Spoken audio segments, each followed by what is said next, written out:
Okay, students, we are starting electrolysis today.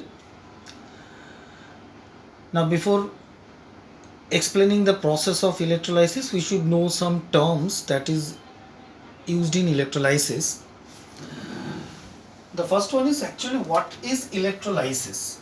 Now, electrolysis is a process in which a certain chemical compound, either in aqua state or in molten state, can conduct electricity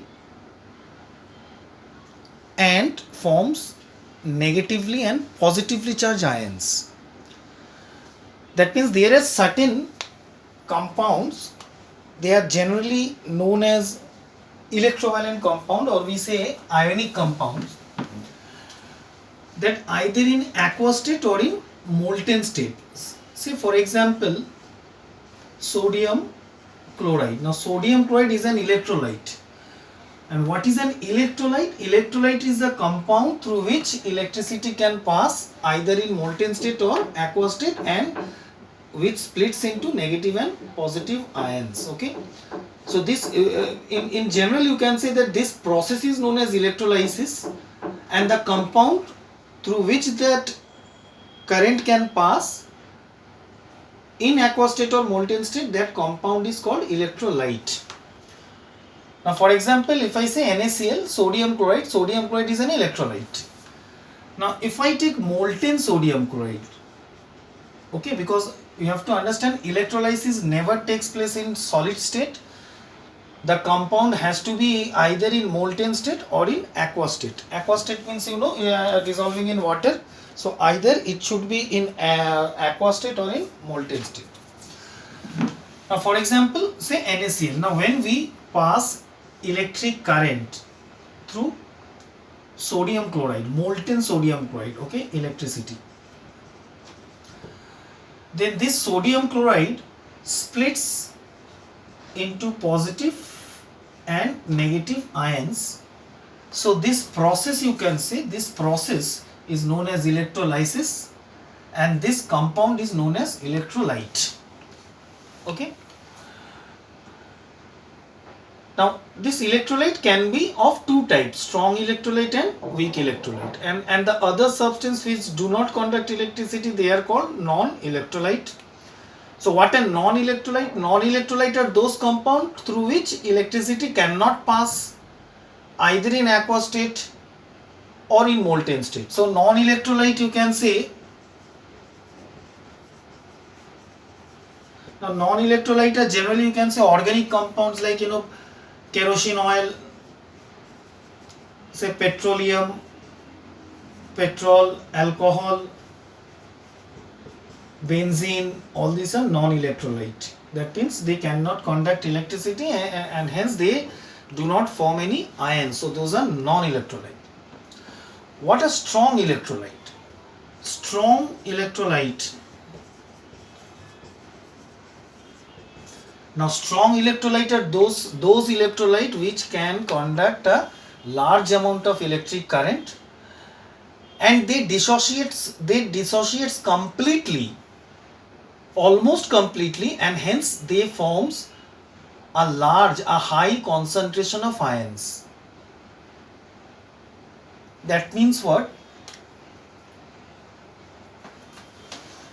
Say example, strong electrolyte example, I can say NaCl is one of the strong electrolyte. KBr, potassium bromide, lead bromide, PbBr2, all these are strong electrolyte. Now what is the strong electrolyte? As I've told you, strong electrolyte are those compound which can pass a large amount of current, and they almost dissociates completely and forms a higher concentration of ions in aqua state or molten states. That means, say NaCl. Now when I say NaCl is splitting into Na plus and Cl minus, so that means this NaCl actually, what I mean, this means actually one molecule of NaCl. and that means one molecule of NaCl is splitting into positive and negative ions. Now say in electrolysis, the vessel,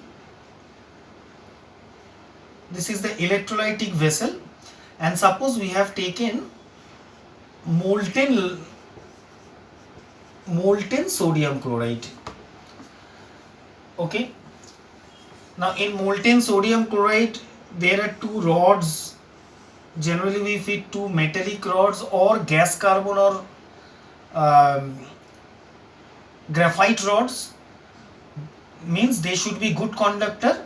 Now these act as a terminals, and these are connected with a battery, that means a source of DC current. So you can see these two rods are known as electrodes. So the conducting rods which are connected with the positive and the negative terminal of the battery, they are called electrodes. And the electrodes which is connected with the positive terminal of the battery is known as anode, and the electrodes which are connected with the negative terminal is known as cathode. Now through anode current enters, and through cathode the current leaves the electrolyte. Okay, so as soon as I switch on, then current passes through this electrolytic cell, and then it passes through molten sodium chloride, and it splits into Na plus and Cl minus. Okay, like this reaction. Now you can see there is molten sodium chloride, and as I have told you, this is one molecule of sodium chloride. Now one molecule of sodium chloride is splitting into Na plus and Cl minus. But you can understand, in this molten sodium chloride there are millions and millions of molecules of sodium chloride, right? Not only one molecule, there are millions of sodium chloride. Now in this, when electricity passed, then almost every molecule splits into positive and negative. Matlab they split into Na plus and Cl minus. That means almost all the molecules, they split into negative and positive ions, almost all. So that means you can say that they form a higher concentration of ions. So this type of electrolyte is known as strong electrolyte. So we can say sodium chloride is an example of strong electrolyte, and hence sodium chloride in aqueous state, means when you dissolve in water, they only contains ions. So that means in the explanation of strong electrolyte, difference between strong electrolyte and weak electrolyte means that in strong electrolyte, since there is almost all the molecules completely they dissociates, and they form a higher concentration of ions, and hence we can say that strong electrolyte contains only ions in aqueous state. So this type of electrolyte, when you dissolve in water, then also they splits into Na plus and Cl minus ions, and they form a large concentration of ions. So strong electrolyte contains only ions in aqueous state or molten state when the electricity is passed through them. Okay, so when electricity is passed through them, either in aqueous state or molten state, they contains only ions. So that is strong electrolyte. Okay, now come to weak electrolyte. Weak electrolyte, say for example, if I say acetic acid, carbonic acid, acetic acid, all the organic acids, they are generally weak electrolytes. So remember, strong electrolyte, they are generally strong electrolyte means strong acids, strong bases, and their salts. They are strong electrolyte. Like strong acids are HCl, H2SO4 and HNO3. So they are strong electrolyte. Strong alkalis, strong bases, NaOH and KOH, they are strong electrolyte. And their salts means sodium chloride, potassium chloride, potassium bromide, lead bromide, all they are strong electrolyte.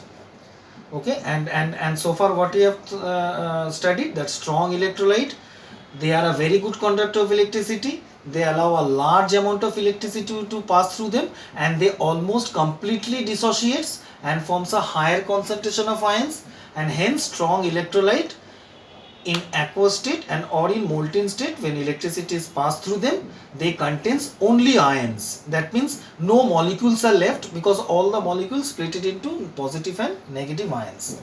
Now weak electrolyte. Weak electrolyte, say acetic acid, when you pass electricity, then this also splits into H plus and CH3 C double minus, acetate ions and hydrogen ion. So here also you can see this is acetic acid, and this is one molecule of acetic acid. But as I have told you, unlike sodium chloride, now suppose this is acetic acid. Okay, this is acetic acid. Now in this acetic acid also the same arrangement, positive and negative and anodes, and when electricity is passed through them, this acetic acid dissociates into H plus and acetate ions, CH3 C double minus ions. Now here also what will happen, there are millions and millions of molecules, and as I have told you, in the reaction what we show only one molecule. So this one molecule is splitting into positive and negative. So that means there are millions and millions of molecules, so molecule splits into positive and negative. But in this case what happens, all the molecule does not split. Some molecule splits, some do not. Some splits into positive negative, some do not splits. Again some splits, some do not splits, because here the dissociation is slow, very slow. So what happens, some molecule splits into positive and negative, some does not. Some splits, some does not. Some splits, some does not. So that is weak electrolyte. So in this weak electrolyte, what we can say, weak electrolyte contains both ions and molecules, because you can see here, because since that means you can say there is a partial dissociation. So partially some molecules dissociates into ions, some do not.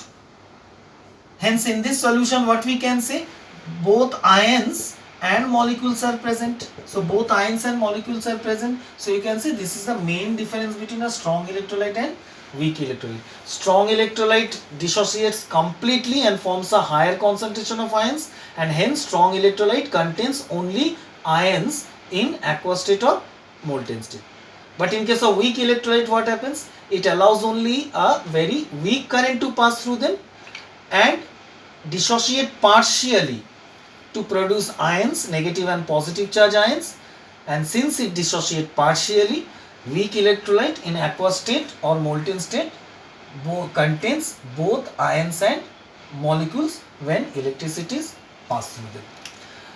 And non-electrolyte, you can say non-electrolyte never splits into positive and negative ions, and therefore non-electrolyte contains only molecules. So a non-electrolytic solution will contains only molecules. In that solution there will be no ions. Understand? So these are strong electrolyte, weak electrolyte and non-electrolyte. Next is electrodes. As I have told you, electrodes are the conducting rods which are connected with the positive and negative terminals of the battery in electrolysis. And current, the rods which is connected with the positive terminal, that is known as anode. Okay.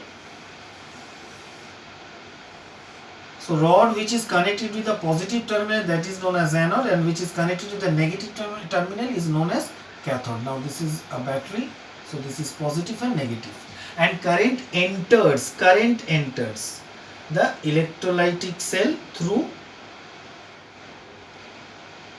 anode, and current leaves. So the direction of the current is always from positive and to negative. So the direction of the current will be like this: current enters through anode and exit through cathode. Okay.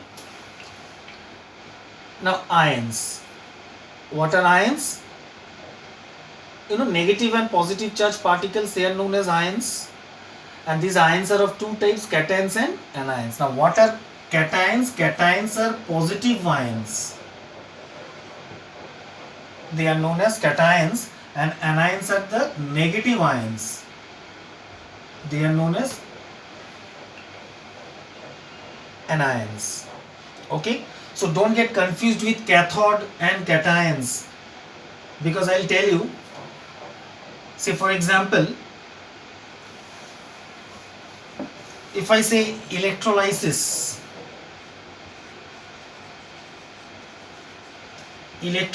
of NaCl, molten NaCl. So when this NaCl, they splits on passage of electricity, okay, so this is molten, then it splits into Na plus and Cl minus. So it splits into Na plus and Cl minus. Okay, and mind, this is one molecule as I have told you, and one molecule is giving one sodium ions and one chlorine ion. But I have told you there are millions and millions of molecules, and therefore they are forming a millions and millions of positive and negative ions. So what happens? All the positive ions that is formed, they run towards the cathode. They go towards the cathode. So we can say reaction at cathode. Reaction at cathode, what happens? Na plus ions, since it is positive, gets attracted by the negative terminal, negative plate, and while going there, this Na plus gains electron from the cathode, because cathode is negative, and negative means they have excess of electron, and anode is positive, that means they have a deficit of electrons.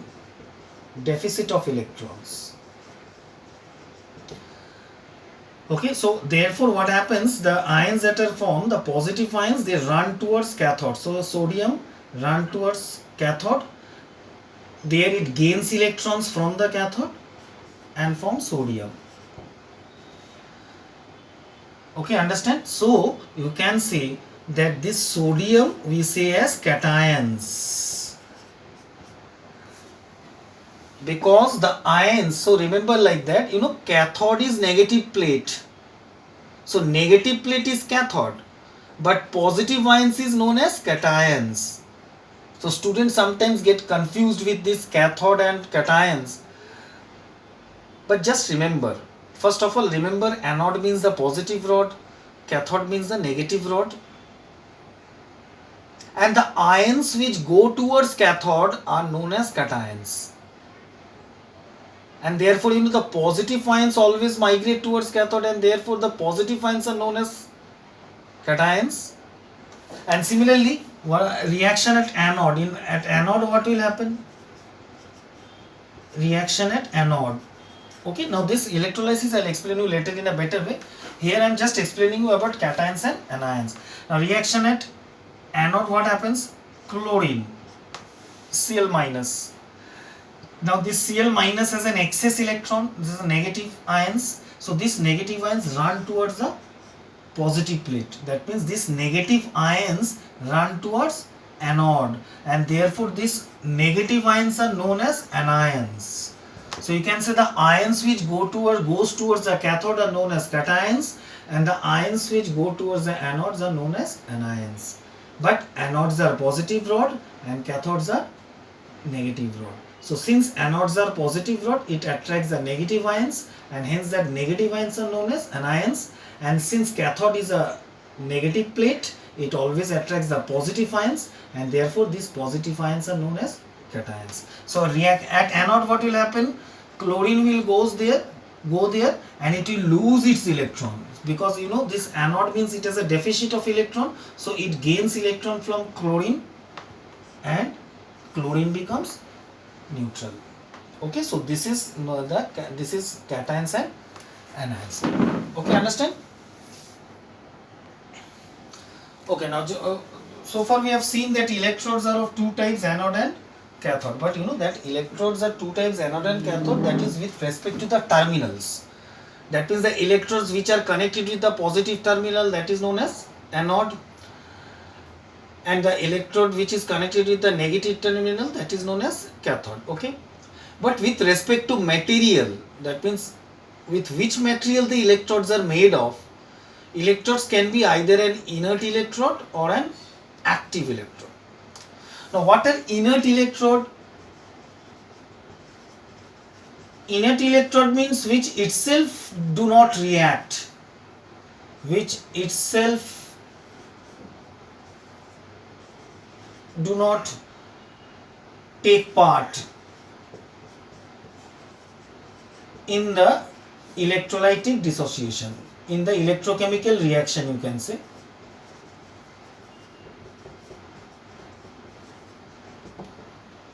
Okay, so that means inert electrode, they just act as a terminals, current enters and leaves, and they itself do not react in the reaction.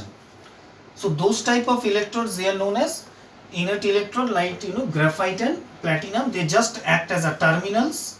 Okay, they just act as a terminal. Current will enter, current will leave, but there will be no reaction on the plate itself. So they will not react. So that is inert electrode. But active electrode means you know which itself take part in the reaction. That means they itself reacts. Okay, that means this, if you know the active electrode itself, they loses electrons. They loses electron from them. So those type of electrodes which itself take part in the electrochemical reaction is known as, they are known as active electrodes. Example: copper, silver and nickel. So these are active electrodes. Okay. Now next is comparison between dissociation and ionization. Now most of you have heard these two words, but you know sometimes you get mixed up between dissociation and ionization. Now dissociation means splitting into ions. In short, if I say, it is splitting into ions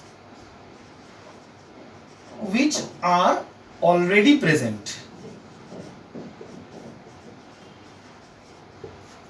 Splitting into ions which are already present means, okay, for example, so again let us take NaCl, okay, which is the most simple example. Now you have seen sodium chloride, and you have also done chemical bonding, and you have seen that how sodium chloride is formed. Okay, let us again revise that part. How sodium chloride is formed? Sodium, you know, the electronic configuration is 281, and chlorine, the electronic configuration is 28 and 7. Now if I draw the electron dot structure, sodium, this is last shell, 1 electron, and chlorine, this is last shell, 7 electron. Then what happens? Sodium reacts and sodium loses 1 electron to chlorine. So sodium loses electron and then it forms Na plus, and then chlorine gains 1 electron. Okay, chlorine gains 1 electron,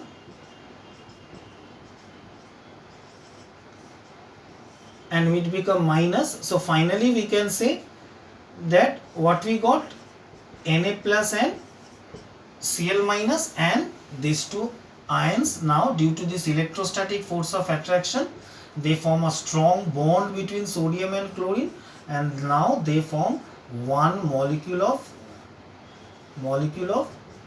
sodium chloride. So this is one molecule of sodium chloride, and you have seen how it is formed.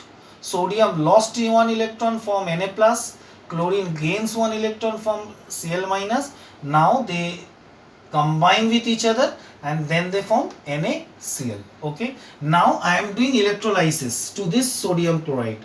Now this is NaCl again, Now this is, I have taken molten NaCl, I have passed electricity, and now what happens, due to this electricity, the strong force of attraction is broken, and now what happens, it splits into Na plus and Cl minus. So this is called dissociation.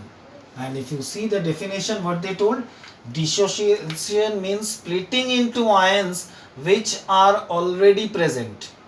So in NaCl, Na plus and Cl minus are already present. What we are doing, we are just separating them. After passing electricity, they get separated into Na plus and Cl minus. So this is called dissociation. Okay, understand? Now, ionization means it's not splitting into ions which are already present, it is formation of ions from molecule.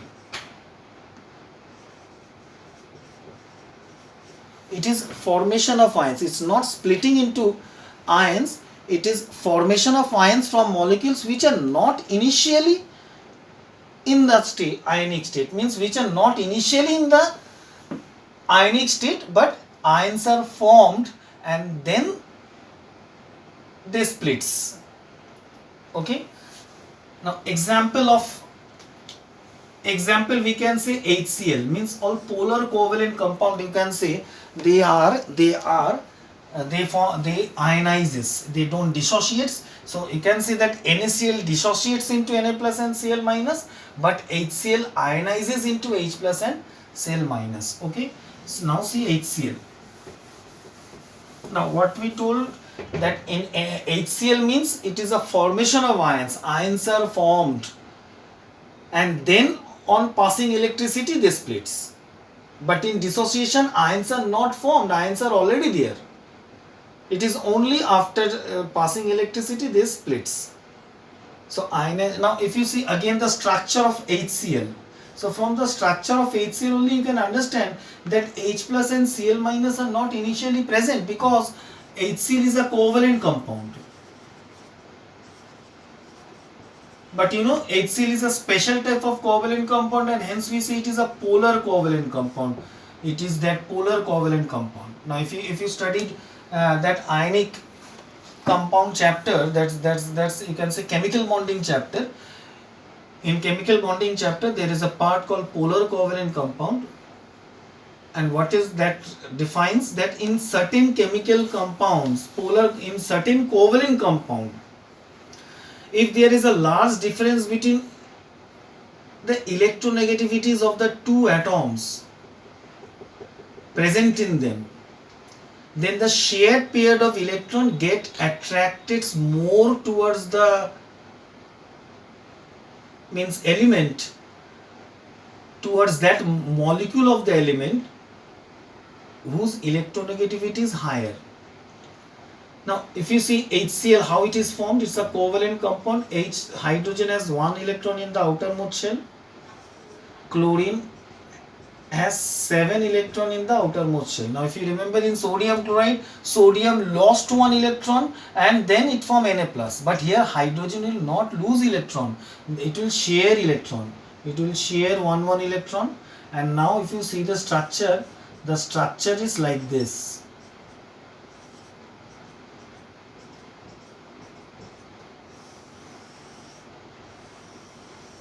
So this is what I am telling. You know, out of if you compare the electronegativity of hydrogen and chlorine, chlorine is highly electronegative and hydrogen is electropositive. And therefore what happens, you know, electronegativity means a tendency of an atom to attract electron towards itself.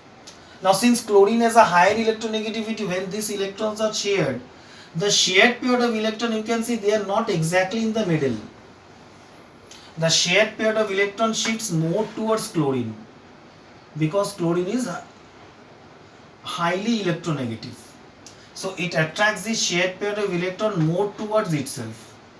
And hence what happens, a slight negative charge is formed in this chlorine. And since the electron of hydrogen goes farther from hydrogen, so hence a slight positive charge is formed in hydrogen. So you can see there is a formation of ions. So here only a slight positive and slight negative charge is formed, but this slight positive and slight negative charge is not formed due to loss or gain. It is due to the shared pair of electron which is shifted more towards chlorine, and therefore a slight negative charge is formed and slight positive charge. And this polar covalent compound, when they dissociates into, when they are dissolved in water. Now water is itself a polar covalent compound. Okay, water also there is a slight positive and slight negative charge. In HCl also there is a slight positive and slight negative charge. And when this hydrogen chloride they dissolve in water, due to these polarities, they then splits into H plus and Cl minus ions. So this is known as ionization.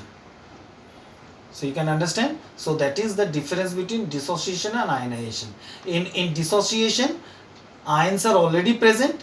They are only splitting. But in ionization, no ions are formed because they have shared. So nobody lost, nobody gained. They have just shared. But since due to their difference in electronegativity, a slight charges is formed. So chlorine there is a slight negative, and in hydrogen there is a slight positive. And when this HCl now dissolves in water, now this splits into H plus and Cl minus ions. So this is known as ionization. So there is a difference between dissociation and ionization. Okay, understand? Okay, now next is the electrochemical series. Now before that, here what I have stated is that selective discharge depends on three factors. Now selective discharge means what? Now it is not necessary that only one type of ions will be present. Now what I have explained to you in electrolysis before, that for example I have taken NaCl and Na splits into Na plus and Cl minus, and then at cathode what happens? At cathode Na plus goes towards cathode, gains electron, and it forms Na. And at anode what happens? Cl minus goes there, loses electron at anode and form Cl, and then Cl, ultimately it will form Cl2. I will explain you, but here I am explaining you this about relative position.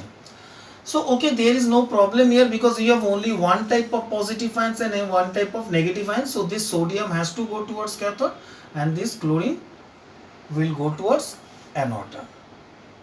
But suppose you have NaCl also and you have water also, suppose, then this NaCl will split into Na plus and Cl minus, and this water will splits into H plus and OH minus. Now you can see here you have two type of positive ions and here you have two type of negative ions. Okay, now if I just exclude the third part, nature of electrode, because that depends on the material of the electrodes, that you will understand later. But if I see these two, now who will discharge? Because one at a time, one ion, one type of ions discharge at a time. It's not that both Na plus and H plus will now go towards cathode and both of them will discharge.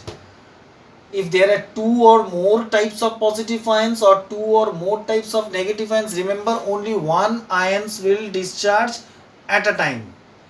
And which ions will discharge, that depends upon these three factors. And the first factor is the relative position in the electrochemical series. The second is the concentration of the ions. Now relative position means here if you see, this is the cations and the anions. Cations, you can see this is just the activity series of metals that you have already done before. Okay, so activity series of metals.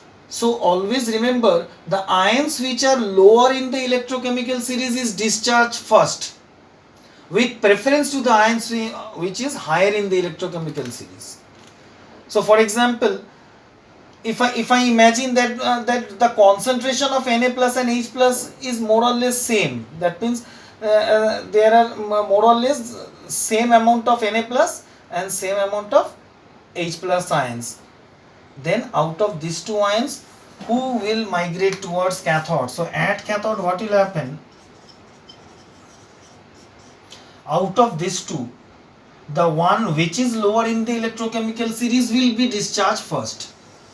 So with respect to sodium and hydrogen, if you see, hydrogen is lower in the electrochemical series, so both of them will migrate towards cathode, but both of them will not discharge, only hydrogen will discharge.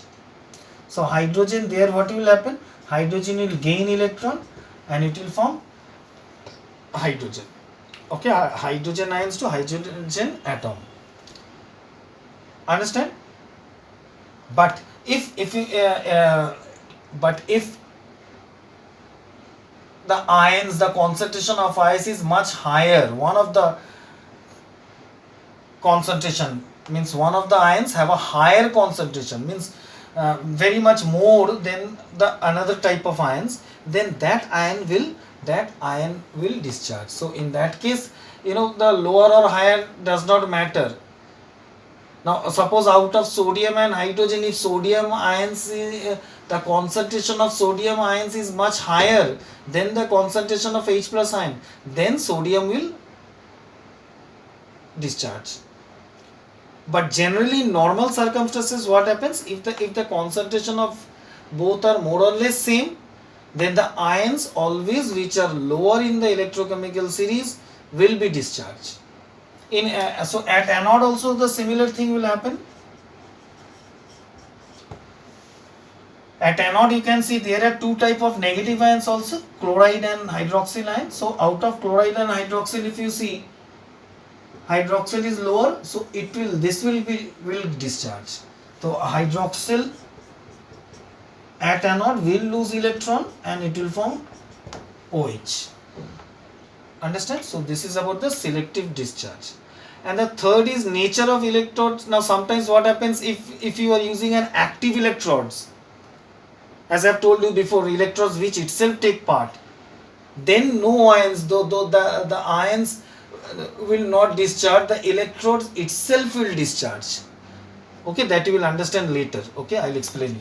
So that is about this electrochemical series. Okay, so these are the terms, important terms and important definitions that you should learn and understand before starting the process of electrolysis. Okay, understand?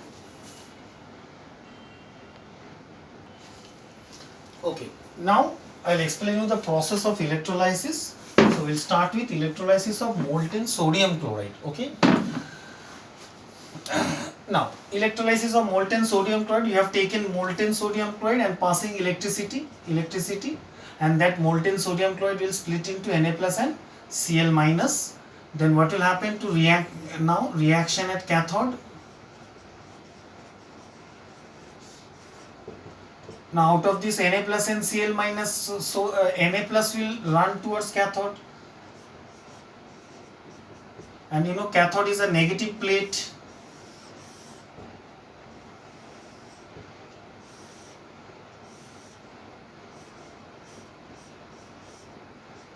So this is anode and this is cathode, and as I have told you, NaCl for example, it is splitting into Na plus and Cl minus. As I have told you before, this is only one molecule, but in fact there are millions and millions of molecules, so millions and millions of Na plus and Cl minus is formed.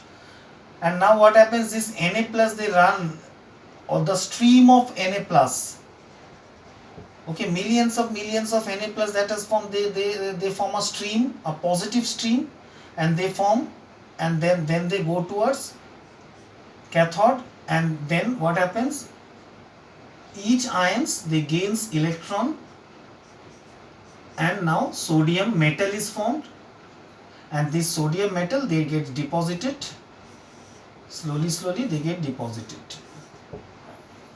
Okay, and then what happens? Reaction at anode.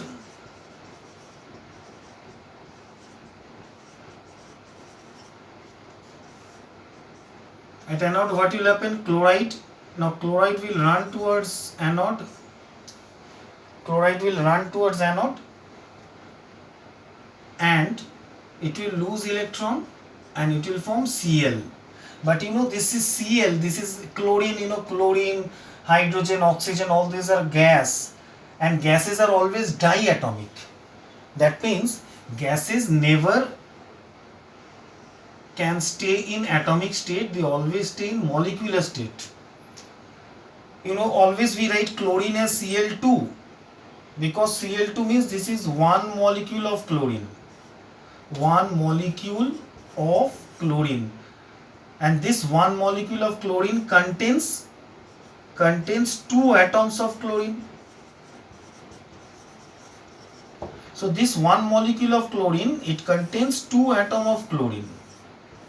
So try to understand, chlorine gas always exist in this way. Means in state, in molecular stage. Means not only chlorine, oxygen, hydrogen, bromine, all this, you know, they always stay in diatomic state. Means in molecular state. Chlorine does not exist in this state. Whenever chlorine exists in this state, it quickly reacts with another chlorine atom, and quickly it forms Cl2. So here also the chlorine that will be formed in the atomic state, they cannot stay in atomic state. So that chlorine atom will search for another chlorine atom, and then those two chlorine atom, they combine each other and they will form chlorine. So naturally there are other chlorine ions also which are getting discharged. So every two chlorine atoms, then they react with each other, and then they form chlorine, and this chlorine forms in a gaseous form, and here they escape as gas. Understand? So this is the electrolysis of molten sodium chloride. Understand? Now see.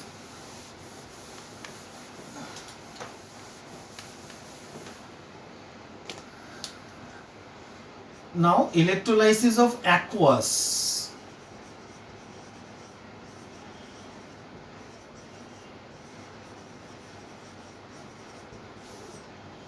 Aqueous sodium chloride. Aqueous sodium chloride means, you know, it's dissolved in water. So let's see, NaCl and water both is present now. Now when you pass electricity to this aqueous sodium chloride, both NaCl and H2O will split. Okay, so NaCl split into Na plus and Cl minus, water splits into H plus and O minus, O2 minus. Now what will happen? Reaction at cathode. Now reaction at cathode, what will happen? Both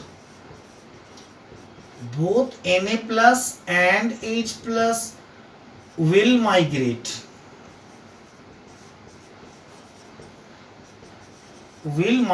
towards cathode. But as I have told you just before it, that only one type of ions can be discharged at a time. And hence both Na plus and H plus, although they will migrate towards cathode, but H plus being lower in the electrochemical series will be discharged.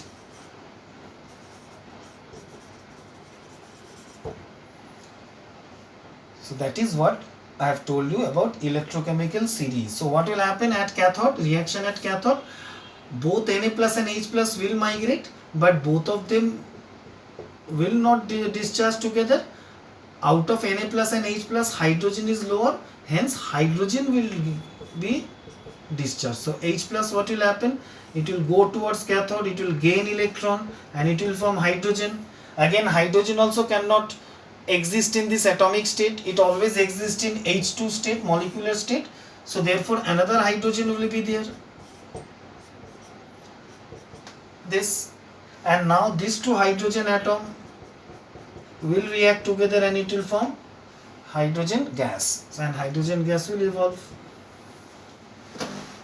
Okay, now same thing at an anode. Now same thing at anode, similar thing. Now at anode also, you know, Cl minus and O2 minus both will, sorry, here I have done a mistake, sorry, OH minus. At anode, Cl minus and OH minus, water splits into H plus and OH minus. Both Cl minus and OH minus will migrate, but who will get discharged? OH minus. So what happens, you see, OH minus will be discharged because it is lower. OH minus go towards anode, it will lose one electron and it will form OH. But you know, OH is not a compound. It does, and therefore OH also does not exist in free state. So there is no such compound called OH, because this compound is impossible. So it cannot exist in free state. It always exists in combined state. So what will happen? Naturally there will be another OH and another OH will be formed. So what happens? Two OH reacts together. Two OH reacts together. And finally here it forms water and oxygen. If you see, two hydrogen and two oxygen, so two hydrogen and two oxygen, but they react with each other and they form H2O and O. But again there is a problem, you know, this oxygen also does not exist in free state. Oxygen always exists in O2 state. So naturally, like this, another set can happen, because I told you there are millions and millions of ions are there. So all these millions and millions are getting discharged. So ultimately, this is also happening somewhere. OH, OH. Now in that case also 2H will react and it will form water and oxygen. Now what will nascent oxygen? Now what happens? This oxygen and this oxygen, now they react with each other and form O2. So this is the complete reactions for OH. So OH does not end here. A full set of OH means there has to be 4 OH altogether. Okay, and when this 4 OH altogether reacts. So finally you can see there are 4 OH. So you know, in the coming reaction, in every reaction we don't write OH this 4 times.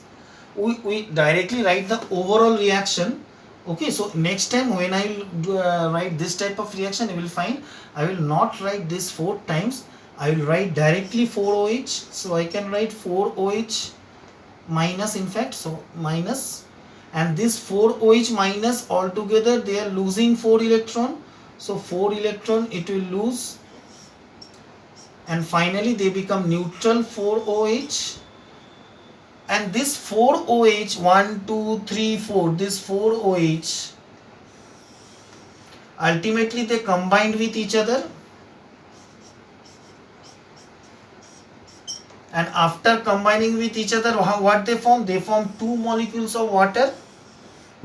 So 2 molecules of water, and they form 1 molecule of oxygen. So that's O plus O, O2. Okay, understand? So in every reaction, instead of writing this long equation in these 4 steps or 6 steps, we generally write in this way. So you have to remember this mechanism, why we have done. Just to explain this, I have done this. Okay, so OH, OH, 2 OH giving 2 OH, and this 2 OH reacting to form water and nascent oxygen. But this nascent oxygen, or we say, you know, atomic oxygen, they does not exist in free state, oxygen always exists in O2 state. So naturally another set will be formed, there another oxygen will be formed, that two oxygen reacts to form O2. So overall what we say, overall 4OH losing 4 electrons, forming 4OH, neutral 4OH, and this 4OH ultimately they react with each other, and forming 2 molecules of water and 1 molecule of oxygen. So generally we write this reaction instead of this reaction in every OH reactions. Okay, so this is the end of first part of electrolysis. Okay, then I'll continue with means the other part of electrolysis in part 2. Okay, electrolysis part 2. Okay.